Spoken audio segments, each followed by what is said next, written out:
Bonjour mon frère, ma sœur, j'espère que tu vas bien par la grâce du Seigneur. Me voici devant toi ce matin avec une parole, une pensée et une prière. Nous sommes au terme de notre merveilleuse semaine intitulée « Après la souffrance, la restauration ». Après la souffrance, la restauration. Et j'espère que durant toute cette semaine, nous avons pu capter les 4 effets que la restauration a sur notre âme. 4 effets qui sont puissants, qui sont obligatoires et dont nous avons besoin. Et pour cela, nous avons tiré ces 4 effets dans la parole de Dieu. Et nous nous sommes appuyés toute la semaine sur le livre de 1 Pierre, chapitre 5, au verset 10. Et je prendrai juste la deuxième partie qui dit « Après que vous aurez souffert un peu de temps, il vous rétablira lui-même, vous affermira, vous fortifiera et vous rendra inébranlable. » Après que vous ayez souffert un peu de temps. Et je crois que nous tous, on a eu notre part de souffrance, mais il est temps que Dieu te restaure dans ton âme d'abord et dans ta vie par la suite. Et Dieu veut nous restaurer. Et il nous dit, il y a 4 effets, une fois après qu'on a été restauré par lui. Et le premier, nous avons vu, il nous rétablira lui-même, donc il nous remettra sur pied. Deuxièmement, nous avons vu qu'il va nous affermir. Et tu peux être rétabli, mais pas affermi. Et c'est l'affermissement qui te permet de conserver ton rétablissement. Nous avons vu que être affermi prend du temps. Tu dois savoir que l'affermissement se fait sur la durée et que être affermi, c'est avoir de la consistance. Troisièmement, nous avons vu, il te fortifiera.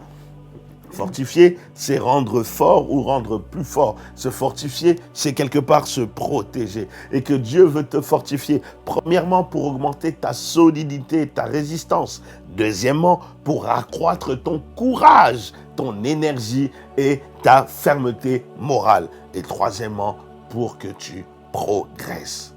4e jour, 4e point, nous avons vu le 4e effet, c'est que Dieu te rend inébranlable. Et Dieu veut te rendre inébranlable. C'est un terme qui est employé pour une chose ou une personne qu'on ne peut pas déstabiliser. Et Dieu veut que tu sois stable. Et nous avons vu comme deuxième partie sur ce 4e point que dans la version Darby, on nous dit « Et vous établira sur un fondement inébranlable. » Quels sont tes fondements? Qui a posé tes fondements? C'est des questions que tu dois te poser et tu dois retravailler sur ça parce que des fois, il y a des fondements qui sont faux, qui sont mauvais et qui peuvent nous détruire. Et tu dois être fondé et ancré sur la parole de Dieu.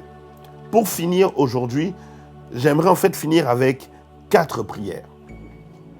4 prières pour nous et 4 prières que tu pourras refaire également chez toi à la maison. Et toujours sur cette dernière partie, nous avons vu, il vous rendra inébranlable. J'ai regardé dans la version Parole de vie, elle dit une chose intéressante. Il dit, et on ne pourra plus vous faire tomber. Waouh! Là, on passe de inébranlable à on ne peut plus te faire tomber. Et il dit, on ne pourra plus. Ça veut dire qu'avant, tu tombais, avant, tu tombais, avant, tu tombais, et avant, tu tombais. Et tu sais dans quoi tu tombais, mais peu importe. Dieu veut te voir debout. Dieu veut te voir debout. On revient à l'idée du début. Il te rétablira, il te remettra sur pied. Dieu veut te voir debout. Et c'est important que tu puisses le comprendre. Première chose, cela veut dire que l'ennemi essayera de te faire tomber. Oui, l'ennemi va essayer. Parce que quand on dit on ne pourra plus vous faire tomber, ça veut dire qu'on va essayer de te faire tomber. Donc frère, ma soeur, c'est comme au judo. Il y a, comme vous le savez, plusieurs prises. Et le but, c'est de faire tomber l'adversaire. Et il va essayer, jusqu'à ce que vous puissiez le maîtriser. Et c'est la même chose. L'ennemi va essayer de te faire des croche-pieds. L'ennemi va essayer de te faire des prises. L'ennemi va essayer de faire des prises dans ta vie, dans tes sentiments, dans ton travail, dans tes finances. Il va essayer de te faire tomber dans quelque chose, tomber dans la tristesse, dans la mélancolie, dans la méchanceté, dans le péché. Mais toi, tu dois tenir debout. Mon frère, ma soeur, l'ennemi ne respecte aucune règle. Il te tentera seul ou il te tentera avec plusieurs choses. Mais ma prière, c'est pour ça que j'ai dit j'ai 4 prières. Ma prière est que peu importe le nombre de fois où l'ennemi veut ou tentera de te faire tomber, ma prière, c'est que tu restes debout dans le nom de Jésus. Peu importe de quel moyen il essaiera, ma prière pour toi, reste debout. Reste debout. Reste debout. Que personne ni rien ne te fasse tomber. Deuxième chose, deuxième prière. En fait, quelque part, c'est pas normal de tomber tout le temps. C'est pas normal. C'est pas normal. C'est pas normal de tomber tout le temps. De tout le temps tomber. En fait, tu dois voir cette image, c'est tomber quelque part, c'est se salir. Tomber, c'est quand tu tombes, tu salis tes vêtements. Imagine-toi, tous les jours, tu tombes par terre. Tous les jours, tu te salis. Tous les jours, tu tombes comme un enfant. Tous les jours, il saute. Tous les jours, il tombe. Tous les jours, il se relève. Tous les jours, il tombe. Mais toi, tu as un certain âge. Tous les jours, tu te salis. Et peut-être qu'on ne va pas parler de vêtements, mais tous les jours, tu salis ton témoignage. Tous les jours, tu salis ton image. Tous les jours, tu salis ta personnalité. Tu ne peux pas tomber tout le temps. Et à un moment, tu dois être conscient, je dois arrêter de tomber dans ce péché. Je dois arrêter de tomber dans ce trait de caractère. Je dois arrêter de tomber dans la colère. Je dois arrêter de tomber dans l'énervement. Je dois arrêter de tomber dans l'hypocrisie. Je dois arrêter de tomber dans toutes ces choses qui sont cachées, que les hommes et les femmes ne voient pas.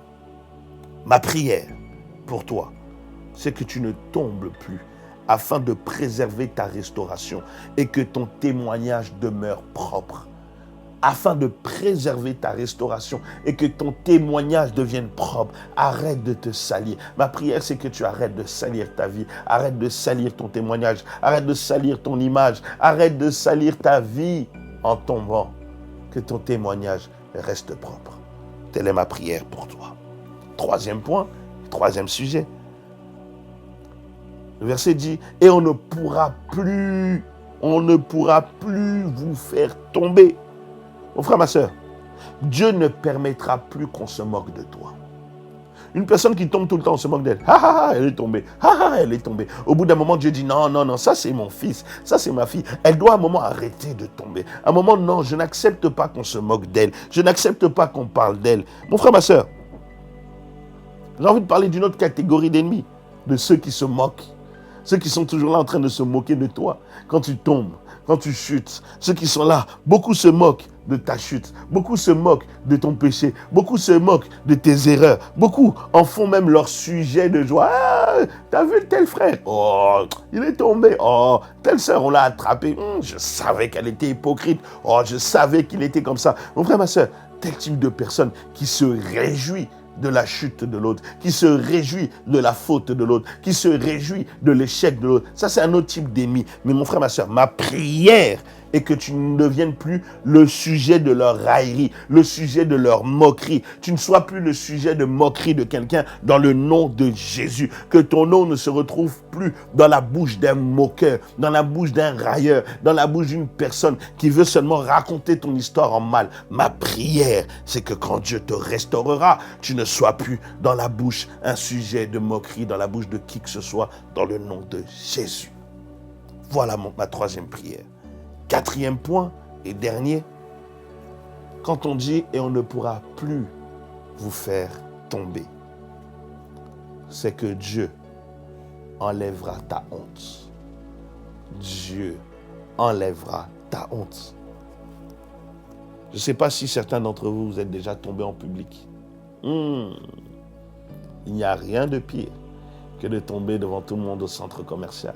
Oh, il n'y a rien de pire que de tomber dans la rue devant les gens. Oh, dans les transports, tu viens, tu tombes, tout le monde te regarde. Quand tu tombes, tout le monde te regarde. Il y a ceux qui font il est tombé. Il y a ceux qui détournent le visage. Il y a ceux qui te regardent avec de grands yeux, qui ne t'aident même pas. Tu restes par terre. Personne ne te tend la main pour t'aider. Tomber en public, ça est honteux. Tomber en public, ça fait mal. On n'a plus envie de regarder les gens dans les yeux. On baisse la tête quand on tombe en public. La honte peut-être que tu as honte d'avoir échoué dans un domaine de ta vie. Peut-être que tu as honte de ta situation personnelle. Parce que peut-être tu es malade, tout le monde sait. Peut-être que tu as échoué, tout le monde sait. Tu es célibataire, tout le monde sait. Ton mari ou ta femme est parti, tout le monde sait. Parce que tes parents ont divorcé, tout le monde sait. Parce que tu es orphelin de père et de mère, tout le monde sait. Parce que tu t'es fait trahir, tu t'es fait tromper, tout le monde sait. Parce que tu n'as pas d'argent et tout le monde sait. Que tu n'as plus de travail. Que tu vis une situation de précarité. Tout le monde sait. Quand on a honte, on finit par se cacher et ne plus rien faire. On se cache derrière notre honte et on ne fait plus rien. Tu restes par terre. Vous savez, des fois, il y a des gens, ils ont tellement honte qu'ils restent par terre. Ils n'osent même pas se relever. Vous savez, quand tu tombes par terre et que tu dis « Non, non, c'est bon, laissez-moi me reprendre un peu. » En fait, non, c'est la honte qui ne te permet pas de te relever directement. Oh, comme on l'a dit le premier jour, il te rétablira, il te remettra sur pied, il veut te voir debout. Dieu veut te voir debout. Dieu veut te sortir de la honte. Ma prière est qu'après avoir souffert un peu de temps, Dieu te sorte de ta honte, de toute humiliation que tu as subie et que tu subis encore aujourd'hui. C'est ma prière pour toi, que Dieu te sorte de toute honte, de tout ce qu'on a dit à ton sujet, à cause de ton échec, à cause de tes pertes, à cause de ta souffrance, toutes les hontes que tu as, à cause d'une erreur que tu as commise, à cause de la faute peut-être d'un parent, à cause d'une histoire qui s'est passée dans ta famille, à cause, que Dieu enlève la honte qu'il y a sur toi. Quand Dieu te restaure, il enlève la honte. C'est toi qui relèves ma tête. Oh Dieu, je te prie, relève la tête de quelqu'un. Enlève la honte dans la vie d'un homme. Enlève la honte dans la vie d'une femme. Enlève la honte dans une famille. Enlève la honte. Telle est ma prière pour toi. Et moi, au nom de Jésus. Amen. Mon frère, ma sœur, voilà les prières et cette semaine qui s'achève. J'aimerais vraiment t'encourager à mettre cela en pratique. À te dire que oui, je souffre, mais c'est un peu de temps, mais j'attends que ma restauration arrive, que Dieu me rétablisse, que Dieu m'affermisse, que Dieu me fortifie, que Dieu me rende inébranlable, que Dieu enlève la honte qu'il y a sur ma tête. Et je t'assure, c'est quelque chose, c'est un processus, et ce sont des effets que Dieu fait réellement sur notre âme. Oui, c'est possible. Je veux t'encourager. Crois que Dieu peut le faire. Et les 4 sujets de prière avec lesquels nous avons terminé, tu peux prier sur cela durant toute cette semaine, durant tout ce week-end. Tu peux dire, Seigneur, enlève la honte de ma tête. Oh Dieu, enlève ma bouche, mon histoire de la bouche des moqueurs. Seigneur Dieu, relève-moi alors que je suis par terre. Oh oui, Dieu peut le faire. Je t'encourage.